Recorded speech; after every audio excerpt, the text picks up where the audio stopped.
Alleghany Historical Society, and that's because Paul Lincoln is at a football game in Bristol.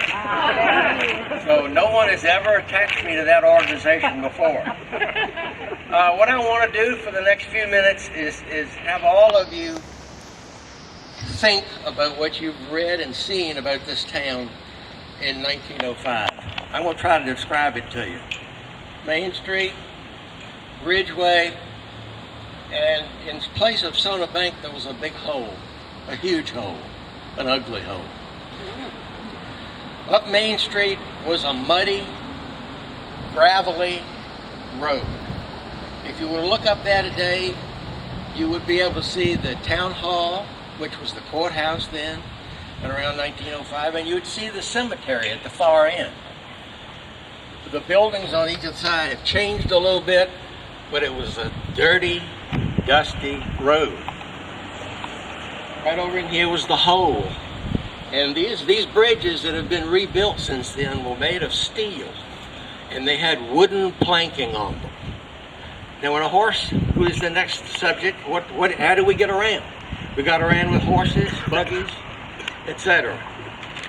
And in addition to horses, there was a rail line coming between those two buildings over there that serviced a factory up there. So now picture yourself driving in your horse and buggy across these bridges with iron horseshoes, iron rims around the wooden wheels, and the noise that it's being made. Horses do not have stalls along Main Street to go into when time comes for them to drop something. So you've got all of that in the street, and with that the mosquitoes come and the flies come. It's a pretty dirty scene. It's a pretty dirty scene. Underneath, the train would come under and belch and smoke to get up the hill, and soot would be everywhere. Now, what do we have to deal with as a result of manure in the streets? We had to deal with typhoid fever, malarial fever, smallpox, measles, scarlet fever, whooping cough, diphtheria, influenza, dysentery, cholera, and yellow fever. So life was very, very difficult in 1905. Yellow fever epidemics were all throughout the United States. I went to a burial ground for my family in Appomattox some years ago, and of the 7 members buried there, 5 of them were children under 3 that died of one of these diseases. So what did people wear to the theater? Heavy cotton clothes, like that lady right there in the blue. Nothing showing except the toes. Long sleeves, nothing showing but the hands. And they probably wore corsets. Think about that one on a day like today. The clothing covered the entire body. Every woman had a hat, and every man had a hat. He had a smokestack hat. They had hats that were swirled with flowers and cloth, all retaining heat. No short pants, no short shirts, no air conditioning in the theater. And I suspect the temperature on a day like today would be close to 85 degrees in here. A huge railroad system existed over here to the south. Loud whistles, dirty air, coal-fired steam engines.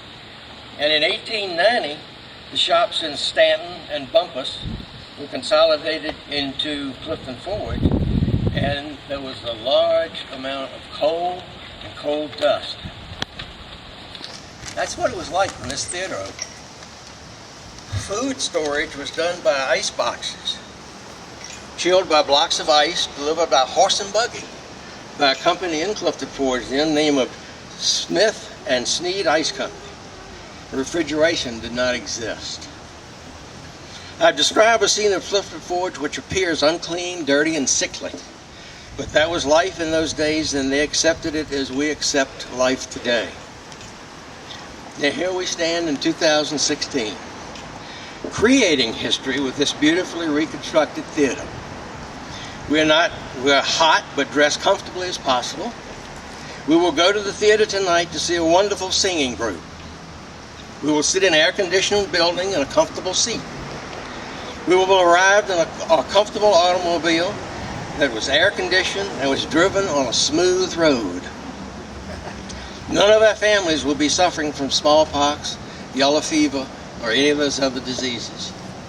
So I can safely say that life is good in Clifford Forge today, and we begin a new era of entertainment in a reconstructed theater thanks to the efforts of a lot of people known as the Historic Masonic Theatre Foundation. Thank you for being here today, and I invite all of you who are not members to join the Alleghany Historical Society. Thank you and have a great time tonight.